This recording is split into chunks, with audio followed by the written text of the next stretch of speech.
ನಾವು ಅಧ್ಯಾಯ 4 ಹೇಳಿ ಅಧ್ಯಾಯ 4 ವಿಜ್ಞಾನ ವಿಷಯದ ಮೊದಲನೇ ಭಾಗದ ಅಧ್ಯಾಯ 4ನೇ ಪಾಠ ಯಾವುದು? ಹೇಳಿ ಅಲ್ವಾ? ಈ ದಹನ ಮತ್ತು ಜ್ವಾಲೆ ಎಂಬ ಪಾಠದ ಬಗ್ಗೆ ಕೆಲವೊಂದು ವಿಷಯಗಳನ್ನ ತಿಳ್ಕೊಳ್ಳೋಣ. ಓಕೆನಾ? ನಿಮಗೆ ದಹನ ಅಂದ ಕೂಡಲೇ ಏನ್ ನೆನಪು ಬರುತ್ತೆ?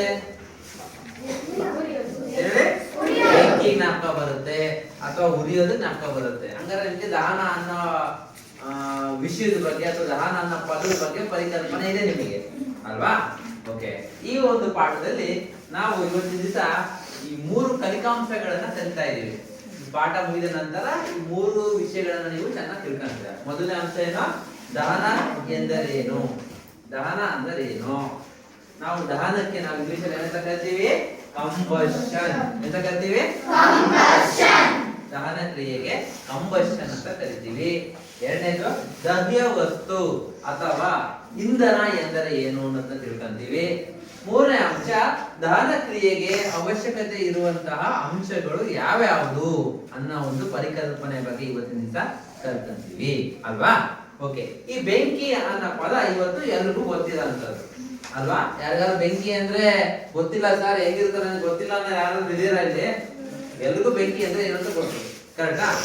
ಸುಮಾರು 50,000 ವರ್ಷಗಳ ಹಿಂದೆ ಹೋಗೋಣ. ಹೇಳಿ, 50,000 ವರ್ಷಗಳ ಹಿಂದೆ ನಮ್ಮ ಪೂರ್ವಜರು, ಹೇಳಿ ನಮ್ಮ ಪೂರ್ವಜರು ಅಥವಾ ಆದಿಮಾನವರು ಅಂತ ಕರಿಬಹುದಾ? ಎಂತ ಕರಿಬಹುದು? ಆದಿಮಾನವರು. ಅವರಿಗೆ ಬೆಂಕಿಯ ಬಗ್ಗೆ ಇನ್ನೂ ಪರಿಕಲ್ಪನೆ ಇರಲಿಲ್ಲ. 50,000 ವರ್ಷಗಳ ಹಿಂದೆ ಬೆಂಕಿ ಅಂದ್ರೆ ಏನು, ಅದನ್ನ ಹೇಗೆ ಬಳಸ್ಕೋಬೇಕು, ಅದ್ರ ಜೊತೆ ಹೇಗೆ ನಾವು ವರ್ತಿಸ್ಬೇಕು ಅನ್ನೋದು 50,000 ವರ್ಷಗಳ ಹಿಂದೆ ನಮ್ಮ ಪೂರ್ವಜರಿಗೆ ಅದ್ರ ಬಗ್ಗೆ ಗೊತ್ತಿರಲಿಲ್ಲ. ಆದಿಮಾನವರಿಗೂ ಅದ್ರ ಬಗ್ಗೆ ಗೊತ್ತಿರಲಿಲ್ಲ. ನಿಮಗೆಲ್ಲ ಗೊತ್ತಿರುವ ಹಾಗೆ ನಮ್ಮ ಆದಿಮಾನವರು ತಮ್ಮ ಸುರಕ್ಷತೆಗೋಸ್ಕರ, ಹೇಳಿ, ತಮ್ಮ ಸುರಕ್ಷತೆಗೋಸ್ಕರ ಅಥವಾ ಯುದ್ಧ ಮಾಡಕ್ಕೋಸ್ಕರ ಏನ್ ಮಾಡ್ತಿದ್ರು? ಕೆಲವೊಂದು ಉಪಕರಣಗಳನ್ನ ತಯಾರಿಸಿರ್ತಿದ್ರು, ಆಯುಧಗಳನ್ನ ತಯಾರಿಸಿರ್ತಿದ್ರು ಅಲ್ವಾ? ಅವರ ಸುರಕ್ಷತೆ ಬೇಕಲ್ವಾ? ಕಾಡು ಪ್ರಾಣಿಗಳು ಮೇಲೆ ದಾಳಿ ಮಾಡ್ತಾ ಇರುತ್ತೆ. ಯಾಕೊತ್ತಾ? ಅವಾಗೆಲ್ಲ ಮನೆಗಳೆಲ್ಲ ಇದ್ವಾ? ಈಗಿನ ತರ ಕಾಂಕ್ರೀಟ್ ಮನೆಗಳಿದ್ವಾ? ಇಲ್ಲ. ಕಾಡಲ್ಲೇ ಅವರು ವಾಸ ಮಾಡ್ತಾ ಇದ್ರು. ಕಾಡಲ್ಲಿ ಭಯಾನಕ ಪ್ರಾಣಿಗಳು ಇರ್ತಿದ್ವಾ? ಇಲ್ಲ, ಇದ್ದಿತ್ತು ಅಂದಾಗ ಏನಾಗ್ತಿತ್ತು? ಅಪಾಯಗಳು ಎದುರಾಗ್ತಿದ್ವು ಅವರಿಗೆ ಅಲ್ವಾ? ಅವಾಗ ಅವ್ರು ಜೀವ ಉಳಿಸ್ಕೊಳಕ್ ಏನ್ ಮಾಡ್ತಿದ್ರು? ಆಯುಧಗಳನ್ನ ತಯಾರಿಸ್ಕೊಂತ ಇದ್ರು. ಈಗಿನ ತರ ನಾವು ಕತ್ತಿ, ಬಂದೂಕ, ಬಿಲ್ಲು, ಬಾಣ ಎಲ್ಲ ಇರ್ಲಿಲ್ಲ ಅವಾಗ ಬಹಳ ಹಿಂದೆ ಆದಿಮಾನವರಿಗೆ ಇದ್ರ ಬಗ್ಗೆ ಜ್ಞಾನ ಇರ್ಲಿಲ್ಲ. ಹಾಗಾಗಿ ಅವರು ಕಲ್ಲುಗಳನ್ನೇ, ಹೇಳಿ, ಕಲ್ಲುಗಳನ್ನೇ ಚೂಪಾದ ಆಯುಧವನ್ನಾಗಿ ಮಾಡ್ಕೊಂಡು ಅವರು ಪ್ರಾಣಿಗಳಿಂದ ರಕ್ಷಣೆ ಪಡ್ಕೊಂತಿದ್ರು ಅಥವಾ ಆಹಾರಕ್ಕೋಸ್ಕರ ಬೇರೊಂದು ಪ್ರಾಣಿಗಳ ಮೇಲೆ ದಾಳಿ ಮಾಡ್ತಾ ಇದ್ರು ಅಲ್ವಾ? ಒಂದು ಸಮಯದಲ್ಲಿ ಆ ಘರ್ಷಣೆ ಏನು, ಆ ಕಲ್ಲು ಅವ್ರು ಮಾಡ್ಕೊಂಡಿದ್ದಲ್ಲ ಆಯುಧಗಳು, ಯಾವ್ದೋ ಒಂದು ಕಲ್ಲಿಗೆ ಬಡೆದಾಗ ಏನ್ ಬಂತು? ಕರೆಕ್ಟ್ ಅಲ್ವಾ? ನೀವೆಲ್ಲ ಆಡಿ ಇರಲ್ವಾ? ಆಟ ಆಡ್ಬೇಕಾದ್ರೆ ಚಿಕ್ಕ ವಯಸ್ಸಲ್ಲಿ ಒಂದು ಕಲ್ಲನ್ನ ರಾತ್ರಿ ಹೊತ್ತು ಜೋರಾಗಿ ಇನ್ನೊಂದು ದೊಡ್ಡ ಕಲ್ಲಿಗೆ ರಭಸವಾಗಿ ಹೊಡೆದಾಗ, ಬಲ ಪ್ರಯೋಗ ಮಾಡಿ ಹೊಡೆದಾಗ ಏನಾಗುತ್ತೆ? ಬೀಸಿದಾಗ ಬೆಂಕಿ ಅಷ್ಟೇ ಬರುತ್ತಾ? ಬೆಂಕಿಯ ಕಿಡಿ ಉದ್ಭವ ಆಗುತ್ತೆ, ಮತ್ತೆ ಶಬ್ದನೂ ಬರುತ್ತೆ ಅಲ್ವಾ? ಆಗ ನಮ್ಮ ಆದಿಮಾನವರಿಗೆ ಗೊತ್ತಾಯ್ತು, ಓ ಬೆಂಕಿ ಇದೆ, ಬೆಂಕಿನ ನಾವು ಹೇಗೆ ಬಳಸಬೇಕು ಅನ್ನೋದು 50,000 ವರ್ಷದ ಹಿಂದೆನೆ ನಮ್ಮ ಜನಗಳಿಗೆ ಗೊತ್ತಿತ್ತು, ಮನುಷ್ಯರಿಗೆ ಗೊತ್ತಿತ್ತು. ಇಷ್ಟೇ ಅಲ್ಲದೇನೆ ನಮ್ಮ ಪ್ರಕೃತಿನೂ ಕೂಡ ಬೆಂಕಿನ ಉತ್ಪತ್ತಿ ಮಾಡುತ್ತೆ. ಹೆಂಗೆ ಹೇಳಿ ನೋಡೋಣ? ಹೇಳಿ. ಓಕೆ, ಜ್ವಾಲಾಮುಖಿ ಸ್ಫೋಟ ಆಗೋದು, ಜ್ವಾಲಾಮುಖಿ ಸ್ಫೋಟ ಆಗೋದು ಬೆಂಕಿ ಉತ್ಪತ್ತಿ ಆಗ್ತಾನೆ. ನಮ್ಮ ಪ್ರಕೃತಿ ನೈಸರ್ಗಿಕವಾಗಿನೂ ಕೂಡ ಏನೋ ಬೆಂಕಿ ಉದ್ಭವ ಆಗ್ತಾ ಇರ್ತವೆ. ಇನ್ನೊಂದು ಜ್ವಾಲಾಮುಖಿ ಬಿಟ್ರೆ ಸಿಡಿಲುಗಳು. ಕರೆಕ್ಟ್. ಹೇಳಿ, ಸಿಡಿಲು, ಮಿಂಚು ಅಲ್ವಾ? ಮಳೆ ಬರುವ ಸಂದರ್ಭದಲ್ಲಿ ನೀವು ನೋಡಿರ್ಬೋದು, ಆಕಾಶದಲ್ಲಿ ಮೋಡಗಳು, ದೈತ್ಯಾಕಾರದ ಮೋಡಗಳು ಒಂದಕ್ಕೊಂದು ಘರ್ಷಣೆ ಆದಾಗ, ಜೋರಾಗಿ ಡಿಕ್ಕಿ ಹೊಡೆದಾಗ ಏನಾಗುತ್ತೆ? ಏನ್ ಬರುತ್ತೆ? ಮಿಂಚು ಬರುತ್ತೆ, ಮತ್ತೆ ಗುಡುಗು ಬರುತ್ತೆ. ಕರೆಕ್ಟಾ? ಮಿಂಚು, ಗುಡುಗು ಬರುತ್ತೆ. ಮಿಂಚು ಬಂದು ಯಾವ್ದಾದ್ರು ಒಂದು ಮರಕ್ಕೆ ಹೊಡೆದಾಗ ಏನಾಗುತ್ತೆ? ಆ ಮರ ಬೆಂಕಿ ಹತ್ಕೊಂಡು ಉರಿಯುತ್ತೆ ಇದು ನಿಸರ್ಗದಲ್ಲಿ ಆಗುವಂತಹ ಒಂದು ವಿದ್ಯಮಾನ ತಾನೆ. ಜ್ವಾಲಾಮುಖಿ ಆಗಿರ್ಬೋದು, ಆಮೇಲೆ ಸಿಡಿಲು ಮಿಂಚಿನಿಂದ ಬರುವಂತಹ ಬೆಂಕಿ ಆಗಿರ್ಬೋದು. ಮತ್ತೆ ಇನ್ನೆಲ್ಲಿ ನೋಡಿರ ಪ್ರಕೃತಿಯಲ್ಲಿ ಬೆಂಕಿ ಉದ್ಭವ ಆಗೋದು?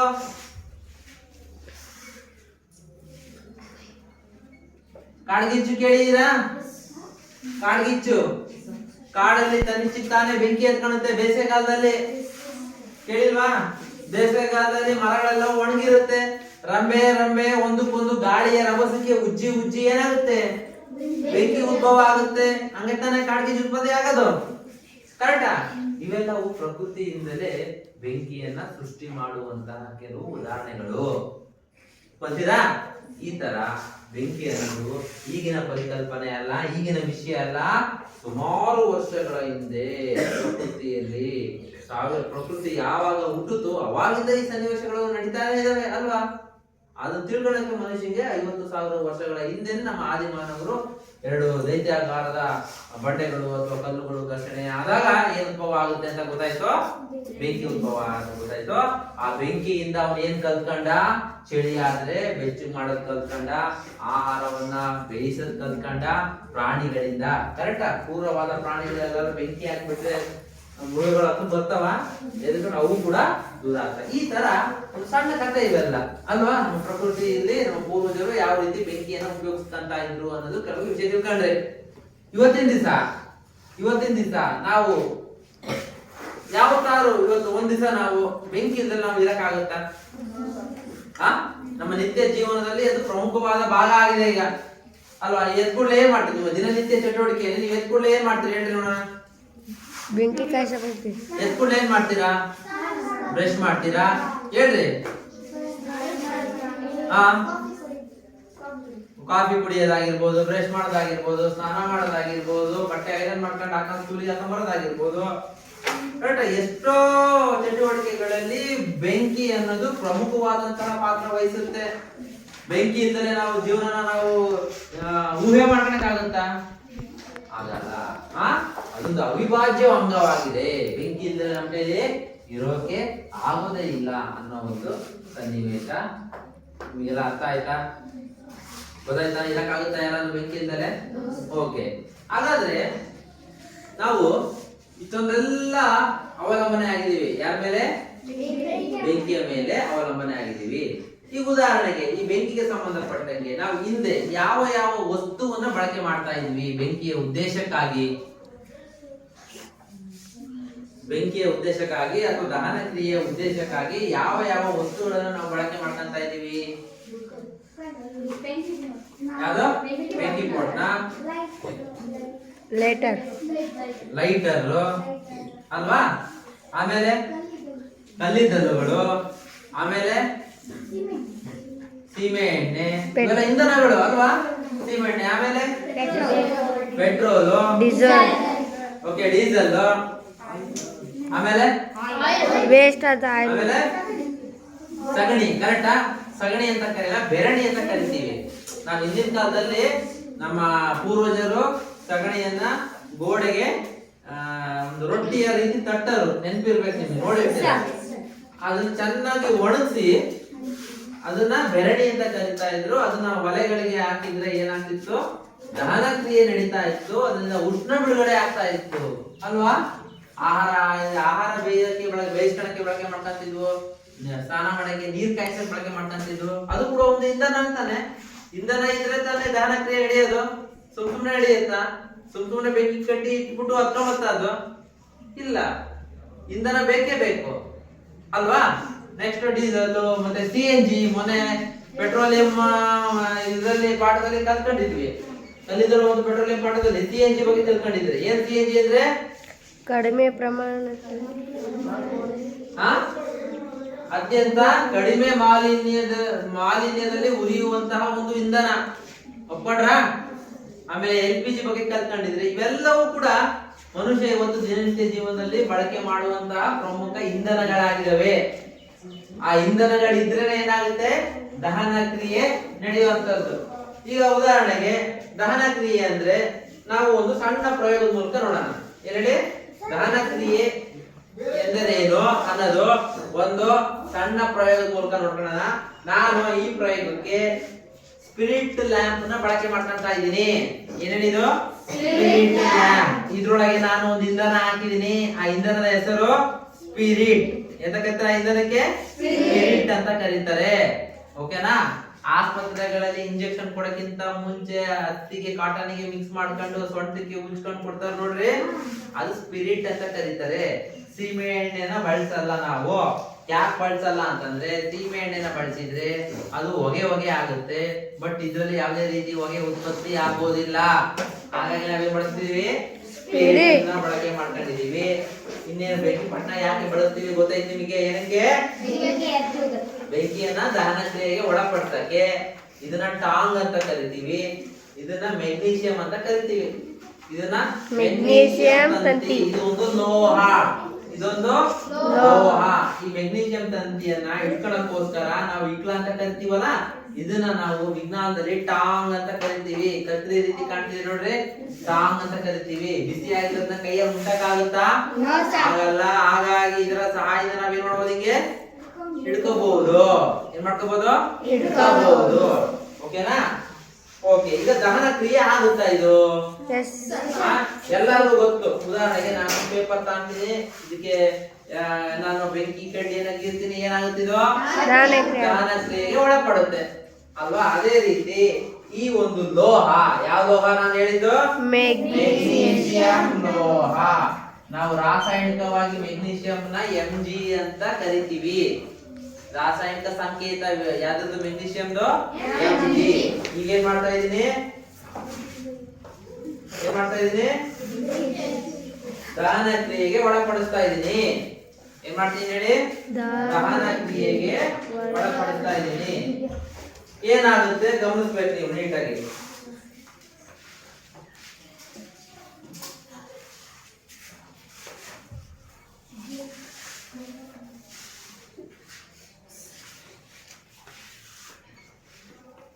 ಓಕೆ, ಕಾಣ್ತಾ ಇದೆ. ಕೂತ್ಕೊಳ್ಳಿ ಎಲ್ಲ ಅಲ್ಲೇ.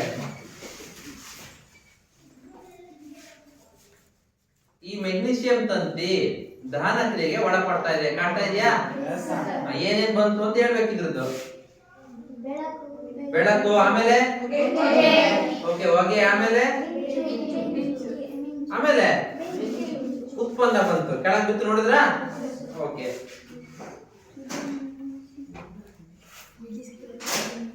ಓಕೆ, ನಾವೀಗ ಏನ್ ಮಾಡಿದ್ವಿ? ಇಲ್ಲಿ ಮೆಗ್ನೀಷಿಯಂ ನ ದಹನ ಕ್ರಿಯೆಗೆ ಒಳಪಡಿಸಿದ್ವಿ.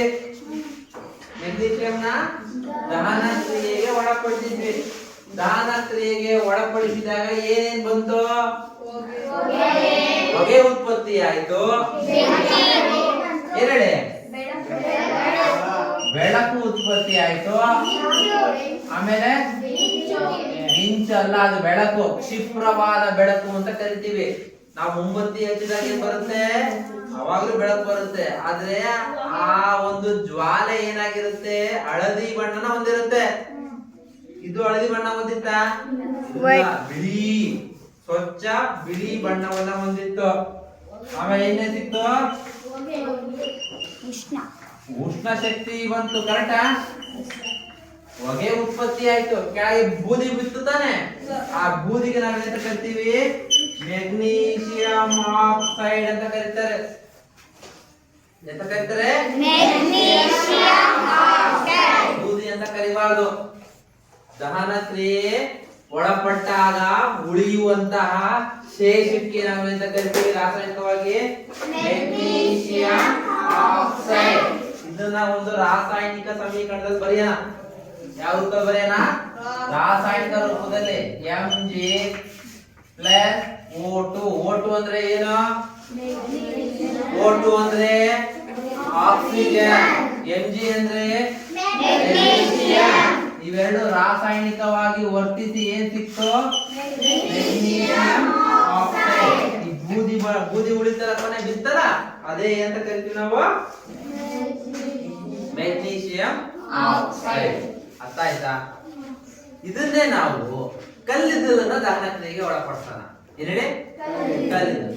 ಇದೇ ರೀತಿ ಅದು ದಹನ ಕ್ರಿಯೆಗೆ ಒಳಪಡುತ್ತಾ? ಕಲ್ಲಿದ್ದಲನ್ನ ಉರಿಸಿದ್ರೆ ಅದರ ಜ್ವಾಲೆ ಉತ್ಪತ್ತಿ ಆಗುತ್ತಾ? ಇಲ್ಲ, ಬರೀ ಕೆಂಪುಗಾಗುತ್ತೆ.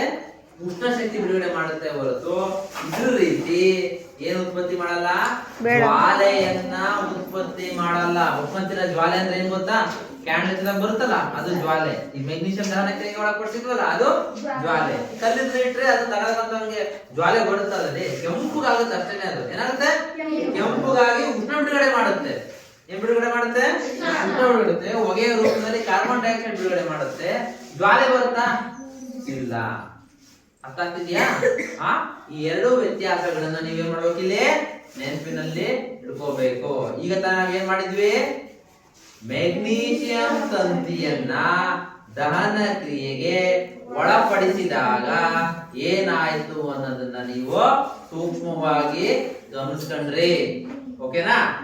ಈಗ ನೆಕ್ಸ್ಟ್ ಇವೆಲ್ಲ ತಿಳ್ಕೊಂಡಾದ್ಮೇಲೆ ನಾವು ಮೊದಲನೇ ಕಲಿಕಾಂಶಕ್ಕೆ ಬರೋಣ. ದಹನ ಕ್ರಿಯೆ ಎಂದರೆ ಏನು? ಏನು ಹಾಗಾದ್ರೆ ದಹನ ಕ್ರಿಯೆ ಅಂದ್ರೆ? ಹೇಳಿ, ಎಲ್ಲ ನೋಡಿದ್ರಿ ತಾನೆ? ಹೇಳಿ. ಯಾವ್ದೋ ಒಂದು ವಸ್ತು, ನಾನು ತಾಂಡಿರೋ ವಸ್ತು ಯಾವ್ದು? ಮೆಗ್ನೀಷಿಯಂ. ಹೇಳಿ, ಯಾವ್ದು ತಾಂಡಿ ನಾವೀಗ? ಮೆಗ್ನೀಷಿಯಂ ತಂತಿ. ಕರೆಕ್ಟಾ? ಮೆಗ್ನೀಷಿಯಂ ತಂತಿ ವಾತಾವರಣದಲ್ಲಿ ಯಾರಿದ್ದಾರೆ? ಆಕ್ಸಿಜನ್. ಕರೆಕ್ಟಾ? ಆಕ್ಸಿಜನ್ ಇಲ್ಲ ಅಂದ್ರೆ ದಹನ ಕ್ರಿಯೆ ನಡೆಯುತ್ತಾ? ನಡೆಯುತ್ತಾ? ಇಲ್ಲ. ಅದಕ್ಕೊಂದು ಪ್ರಯೋಗ ಮಾಡಿದ್ರಿ ನೀವು ಪ್ರೈಮರಿ ಸ್ಕೂಲ್ ನೆನಪಿದೆಯಾ? ಆಕ್ಸಿಜನ್ ಇಲ್ಲ ಅಂದ್ರೆ ದಹನ ಕ್ರಿಯೆ ನಡೆಯುತ್ತಾ? ಓಕೆ, ಅದಕ್ಕೂ ಒಂದು ಪ್ರಯೋಗ ಮಾಡ್ಬಿಡೋಣ. ಇಲ್ಲಿ ನೀವು ನೋಡ್ತಿದ್ದೀರಾ ಏನಿದು? ಕ್ಯಾಂಡಲ್. ಕ್ಯಾಂಡಲ್ ಕಾಣ್ತಾ ಇದೆಯಾ? ಈ ಕ್ಯಾಂಡಲ್ ನಾನು ಏನ್ ಮಾಡ್ತಾ ಇದ್ದೀನಿ? ಕ್ಯಾಂಡಲ್ ಏನ್ ಮಾಡ್ತೀನಿ ನಾನು?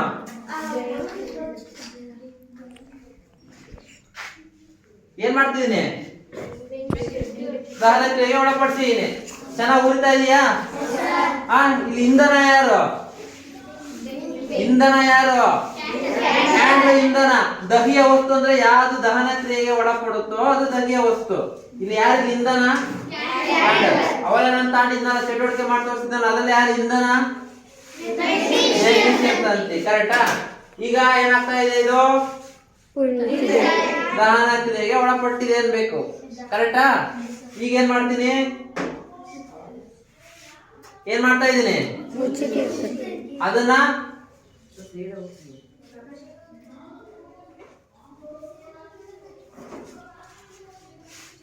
ಓಕೆ, ಏನಾಯ್ತು ಈಗ? ದಹನ ಕ್ರಿಯೆ ಏನಾಯ್ತು? ನಿಲ್ತು. ಯಾಕೆ? ಕರೆಕ್ಟಾ? ಹೇಳಿ ಇನ್ನೊಂದ್ಸತಿ. ಯಾಕೆ? ಯಾಕೆ ಆಕ್ಸಿಜನ್ ಹೋಗ್ಲಿಲ್ಲ? ನಾನು ಬೀಕರ್ ಮುಚ್ಚಿದಾಗ ಆಮ್ಲಜನಕ ಹೋಯ್ತಾ ಅಲ್ಲಿಗೆ? ಕ್ಯಾಂಡ್ ಬದಿಗೆ ಹೋಯ್ತಾ? ಅದು ಹೋಗ್ಲಿಲ್ಲ. ಹೋಗ್ಲಿಲ್ಲ ಅಂದಾಗ ಏನಾಯ್ತದು? ನಂದೋಯ್ತು. ದಹನ ಕ್ರಿಯೆ ನಿಂತೋಯ್ತು ಅಲ್ವಾ? ಯಾವುದೇ ಒಂದು ವಸ್ತು ದಹನ ಕ್ರಿಯೆ ಒಳಪಡಬೇಕಾದ್ರೆ ಏನ್ ಬೇಕೇ ಬೇಕು? ಬೇಕೇ ಬೇಕು. ಏನ್ ಬೇಕು? ಬೇಕೇ ಬೇಕು. ಯಾವುದೇ ಒಂದು ವಸ್ತು ದಹನ ಕ್ರಿಯೆಗೆ ಒಳಪಡಬೇಕಾದ್ರೆ ಆಮ್ಲಜನಕದೊಂದಿಗೆ ಉಷ್ಣ ಮತ್ತು ಬೆಳಕಿನ ಶಕ್ತಿಯನ್ನ ಬಿಡುಗಡೆ ಮಾಡುವ ಪ್ರಕ್ರಿಯೆಗೆ ನಾವೆಂತ ಕರಿತೀವಿ? ದಹನ ಕ್ರಿಯೆ. ಏನ್ ಹೇಳಿ? ದಹನ ಕ್ರಿಯೆ ಅಂದ್ರೆ ಯಾವುದೇ ಒಂದು ವಸ್ತು ಆಕ್ಸಿಜನ್ನೊಂದಿಗೆ ಉಷ್ಣ ಮತ್ತು ಬೆಳಕನ್ನ ರಾಸಾಯನಿಕ ಪ್ರಕ್ರಿಯೆಗೆ ಅಂತ ಕರಿತೀವಿ ದಹನ ಕ್ರಿಯೆ ಅಂತ ಕರಿತೀವಿ. ಅರ್ಥ ಆಯ್ತಾ? ಈಗ ಯಾವ ವಸ್ತು ದಹನ ಕ್ರಿಯೆಗೆ ಒಳಪಡುತ್ತೋ ಅದನ್ನ ನಾವೇನಂತ ಕರಿತೀವಿ? ದಹ್ಯ ವಸ್ತು ಎಂತ ಕರಿತೀವಿ? ದಹ್ಯ ವಸ್ತು. ಯಾವ ವಸ್ತು ದಹನ ಕ್ರಿಯೆಗೆ ಒಳಪಡುತ್ತೋ ಅದನ್ನ ದಹ್ಯ ವಸ್ತು. ಮೊದಲನೇ ಚಟುವಟಿಕೆ ಮಾಡಿ ತೋರಿಸಿದ್ನಲ್ಲ ನಾನು ನಿಮಗೆ, ಅದರಲ್ಲಿ ದಹ್ಯ ವಸ್ತು ಯಾವುದು? ಮೆಗ್ನೀಷಿಯಂ ತಂತಿ. ಕರೆಕ್ಟಾ? ಈಗ ಎರಡನೇ ಚಟುವಟಿಕೆ ಮಾಡಿ ತೋರಿಸಿದ್ನಲ್ಲ ಅದರಲ್ಲಿ ದಹ್ಯ ವಸ್ತು ಯಾವುದು? ಕ್ಯಾಂಡಲ್. ಈಗ ನಾನು ಪೇಪರ್ನ ತಗೊಂತೀನಿ. ಪೇಪರ್ನ ತಗೊಂಡು ದಹನಕ್ಕೆ ಒಳಪಡಿಸ್ತೀನಿ. ಅವಾಗ ಇಲ್ಲಿ ದಹ್ಯ ವಸ್ತು ಯಾವುದು? ಪೇಪರ್. ಅರ್ಥ ಆಯ್ತಾ? ಯಾವ ವಸ್ತು ದಹನ ಕ್ರಿಯೆಗೆ ಒಳಪಡುತ್ತೋ ಅದನ್ನ ನಾವು ಎಂತ ಕರಿತೀವಿ? ದಹ್ಯ ವಸ್ತು ಅಥವಾ ಅದನ್ನ ಇಂಧನ ಅಂತ ಕರಿತೀವಿ. ಎಂತ ಕರಿತೀವಿ? ಇಂಧನ.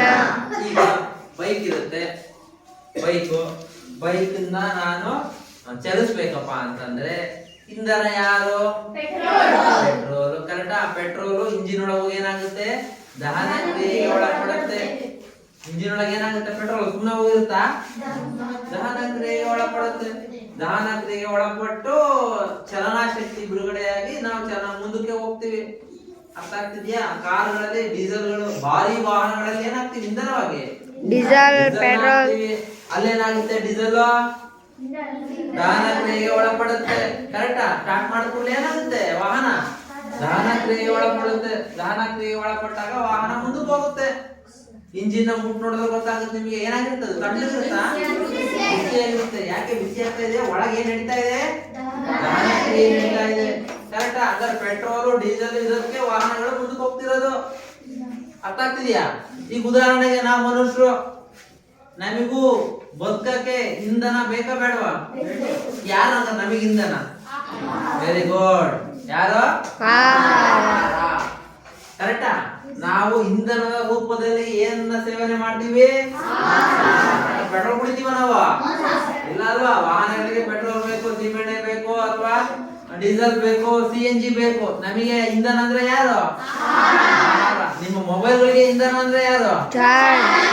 ಎಲ್ಲ ಚೆನ್ನಾಗಿ ಹೋಗಿದಲ್ಲ. ಮೊಬೈಲಿಗೆಲ್ಲ ಚಾರ್ಜರ್ ಬೇಕು. ನಮಗೆಲ್ಲ ಯಾರು ಬೇಕು? ಆಹಾರ ತಿಂತೀವಿ. ಆಹಾರ ಒಳಗೋಗಿ ಏನಾಗುತ್ತೆ? ಶಕ್ತಿ ಬಿಡುಗಡೆ ಆಗುತ್ತೆ.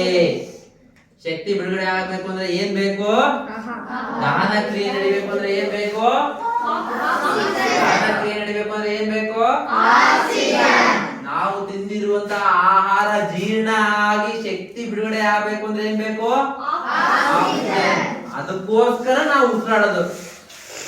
ಯಾಕೆ ಉಸಿರಾಡೋದು? ನಾವು ಬದುಕಕ್ಕೆ ಅಂತ ಹೇಳ್ತೀರಾ ಅಲ್ವಾ? ಉಸಿರಾಡೋದು ಯಾಕೆ? ಬದುಕಕ್ಕೆ. ಅದ್ರ ಹಿಂದೆ ಇರುವ ವಿಜ್ಞಾನ ಏನು? ನಾವು ಸೇವಿಸಿರುವ ಆಹಾರವನ್ನ ವಿಭಜನೆ ಮಾಡಿ, ಜೀರ್ಣಕ್ರಿಯೆ ಮಾಡಿ, ಶಕ್ತಿ ಬಿಡುಗಡೆ ಮಾಡಕ್ಕೆ ಯಾರು ಬೇಕು? ಆಕ್ಸಿಜನ್ ಬೇಕು. ಆ ಆಕ್ಸಿಜನ್ ಹೇಗೆ ತಗೊಂತೀವಿ ನಾವು? ಉಸಿರಾಟದ ಮೂಲಕ.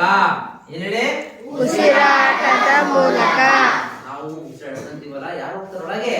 ಆಕ್ಸಿಜನ್ ಹೋಗಿ ನಾವು ಬೆಳಗ್ಗೆ ತಿಂದಿರ್ತೀವಲ್ಲ, ಅದನ್ನ ವಿಭಜನೆ ಮಾಡಿ ಅದೇನ್ ಕೊಡುತ್ತೆ ನಮಗೆ? ಶಕ್ತಿ ಕೊಡುತ್ತೆ. ಆ ಶಕ್ತಿಯಿಂದ ನಾವು ಇವತ್ತು ಪಾಠ ಮಾಡ್ತಿದೀವಿ. ನೀವು ಇವತ್ತು ಪಾಠ ಕೇಳಿಸ್ಕೊಳ್ತಿದ್ದೀರಾ. ಅರ್ಥ ಆಗ್ತಿದ್ಯಾ?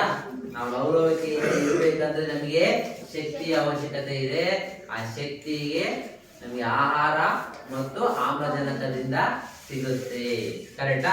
ಈಗ ನಮ್ಮ ದೇಹನ ಮುಟ್ಟು ನೋಡಿದ್ರೆ ಸ್ವಲ್ಪ ಬೆಚ್ಚಗಿರುತ್ತಾ, ಫುಲ್ ಕೋಲ್ಡ್ ಆಗಿರುತ್ತಾ? ಕರೆಕ್ಟಾ? ಮುಟ್ಟ ಶಕ್ತಿ ಬಿಡುಗಡೆ ಮಾಡ್ತಿದೆ ತಾನೆ ಆಹಾರ ಒಳಗೋಗಿ. ಬೆಚ್ಚಗಿದೆ ಅಂದ್ರೆ ಏನ್ ಕಾರಣ? ಆ ಜೀವಿ ಬದುಕಿದೆ ಅಂತ ಅರ್ಥ. ಯಾರೋ ಸತ್ತೋಗಿರೋ ಮೈ ಎಲ್ಲ ತಣ್ಣಗಾಗ್ಬಿಡುತ್ತೆ ತಾನೆ. ನಾವು ಬದುಕಿರೋ ಮೈ ಬೆಚ್ಚಗಿರುತ್ತೆ. ಕಾರಣ ಏನು? ನಾವು ಕೂಡ ಉಷ್ಣ ಬಿಡುಗಡೆ ಮಾಡ್ತಿದೀವಿ. ಕರೆಕ್ಟಾ? ಈಗ ಏನ್ ಮಾಡ್ತೀವಿ? ಈಗ ಕ್ಯಾಂಡಲ್ ಏನ್ ಮಾಡ್ತು? ಮೆಗ್ನೀಷಿಯಂ ತಂತಿ ಏನ್ ಮಾಡ್ತು? ಉಷ್ಣ ಬಿಡುಗಡೆ ಮಾಡ್ಲಿಲ್ವಾ? ಹಂಗೆ ಅದ್ರ ಇಂಧನ ಯಾರಿದ್ರು? ಮೆಗ್ನೀಷಿಯಂ ತಂತಿ ಇಂಧನವಾಗಿ ಕಾರ್ಯನಿರ್ವಹಿಸ್ತಿತ್ತು. ಆಮೇಲೆ ಕ್ಯಾಂಡಲ್ ಇಂಧನವಾಗಿ ಕಾರ್ಯನಿರ್ವಹಿಸ್ತಿತ್ತು. ನಮಗೆ ಇಂಧನ ಅಂದ್ರೆ ಯಾರು? ನಾವು ಇಂಧನ ಸೇವನೆ ಮಾಡ್ಕೊಂಡಿದೀವಿ ಅಂತಂದ್ರೆ ನಾವು ಉಷ್ಣ ಬಿಡುಗಡೆ ಮಾಡ್ತಾನೆ. ಮೈ ಮುಟ್ಟು ನೋಡ್ಕೊಂಡು ನಿಮ್ಗೆಲ್ಲ ಕರೆಕ್ಟಾ? ಬೆಚ್ಚಗಿದೆ.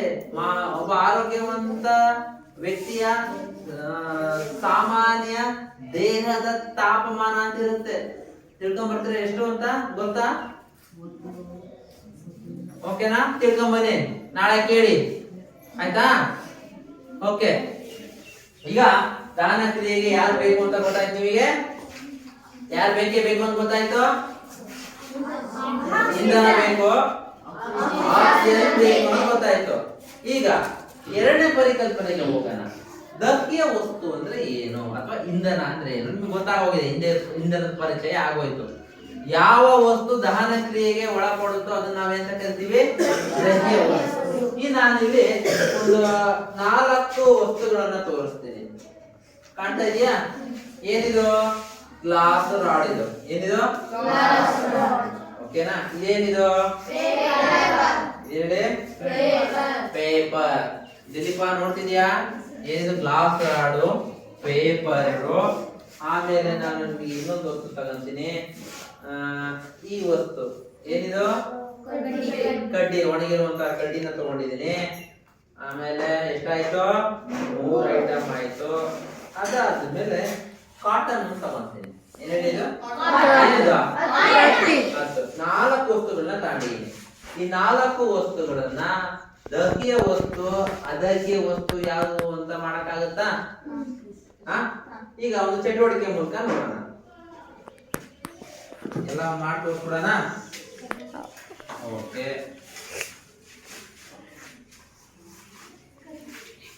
ಏನ್ ಹಚ್ತಾ ಇದೀನಿ ನಾನು? ಏನಿದು? ಏನಿದು? ನಾನು ಏನ್ ಹೇಳಿದ್ದೆ? ಬುಡ್ಡಿ ಅಂತ ಹೇಳ್ಕೊಟ್ನಾ? ಇನ್ನು ಅದೇ ಹಳ್ಳಿ ಭಾಷೆಯಲ್ಲಿ ಇರ್ರಿ ನೀವು. ಏನಿದು? ವಿಜ್ಞಾನದ ಭಾಷೆ ಕಲ್ತ್ಕೊಳ್ಳಿ. ಸ್ಪಿರಿಟ್ ಲ್ಯಾಂಪ್ ಎಂತ ಕರೀತಾರೆ? ನೆಕ್ಸ್ಟ್ ಕೇಳಿದಾಗ ಬುಡ್ಡಿ ಅಂತೀರಾ? ಓಕೆ,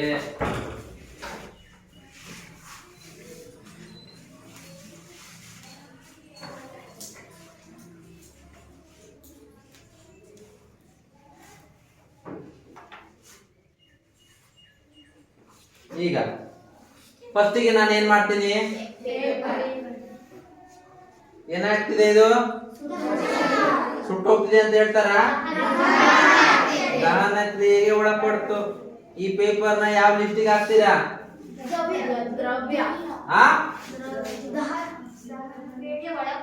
ದಹ್ಯ ವಸ್ತು ಎಂತ ಕರಿತೀವಿ?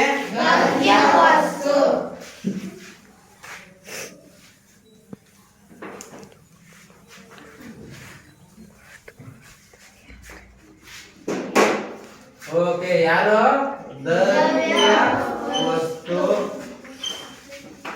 ಇನ್ನೊಂದು ಅದಹ್ಯ ವಸ್ತು. ಕರೆಕ್ಟಾ? ಈಗ ದಹ್ಯ ವಸ್ತು ಯಾವುದು? ಪೇಪರ್. ಕರೆಕ್ಟಾ? ಯಾಕೆ? ಅದು ದಹನ ಕ್ರಿಯೆಗೆ ಒಳಪಡ್ತು. ಈಗ ನೆಕ್ಸ್ಟ್ ನಾನು ಯಾವ್ದನ್ನ ತಂತೀನಿ? Glass rod. ಏನಂತ ಕರೀತಾರೆ ಇದನ್ನ? ಗ್ಲಾಸ್ ರಾಡ್ ಅಂತ ಕರೀತಾರೆ. ಇದು ಏನಾಗುತ್ತೆ ಅಂತ ನಿಮಗೆ ಗೊತ್ತಾಗಿದೆ. ನಾನು ದಹನ ಕ್ರಿಯೆಗೆ ಒಳಪಡಿಸೋದೇ ಬೇಡ. ಆದ್ರೂ ಕೂಡ ಕೆಲವರು ನೋಡಿ ಏನಾಗ್ತಾ ಇದೆ? ದಹನ ಕ್ರಿಯೆ ಆಗ್ತಾ ಒಳಪಟ್ಟಿದ್ಯಾ? ಕಾಣ್ತಾ ಇದೆಯಲ್ಲ? ದಹನ ಕ್ರಿಯೆ ಒಳಪಡ್ತಿದ್ಯಾ? ಇಲ್ಲ. ಗ್ಲಾಸ್ ರಾಡ್ ಏನ್ ಹೇಳಿ? ಯಾವ ಕಾಲಮಿ ಸೇರ್ಸನ? ಓಕೆ,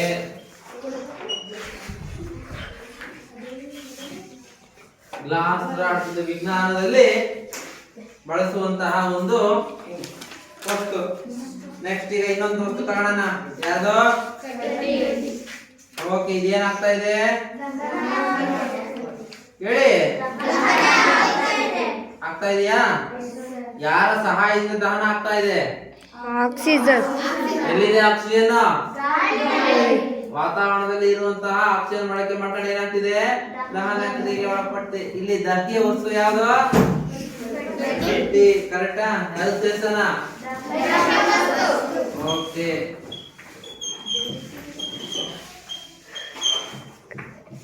ಓಕೆನಾ?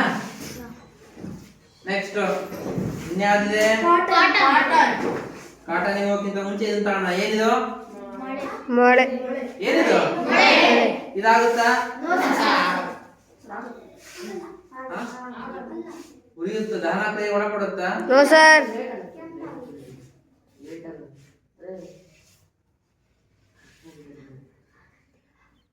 ಆಗ್ತಾ ಇದೆಯಾ?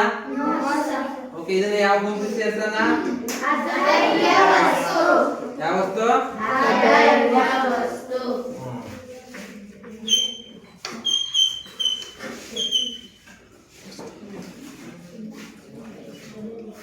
ನೆಕ್ಸ್ಟ್ ಇವ್ರು ಯಾರು? ಓಕೆ, ಕಾಟನ್ ಕೈಯಲ್ಲಿ ಹಿಡ್ಕೊಂಡು ಬರುತ್ತಾ? ದಹನ ಕ್ರಿಯೆ ಒಳಪಡಿಸಕ್ ಬರುತ್ತಾ? ಕೈ ಏನಾಗುತ್ತೆ? ಸೊ ನಾನು ಇನ್ನು ಮುಂದೆ ಪರಿಚಯ ಮಾಡ್ಕೊಡ್ತಾ ಇದ್ದೀನಿ. ಇವನ್ನ ಟಾಂಗ್ ಅಂತ ಕರೀತಾರೆ.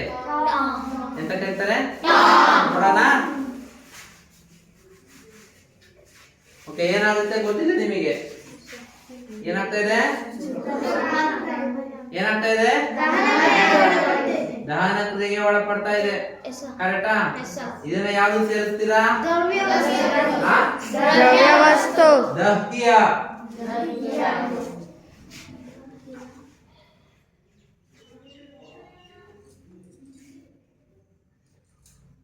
ಓಕೆ,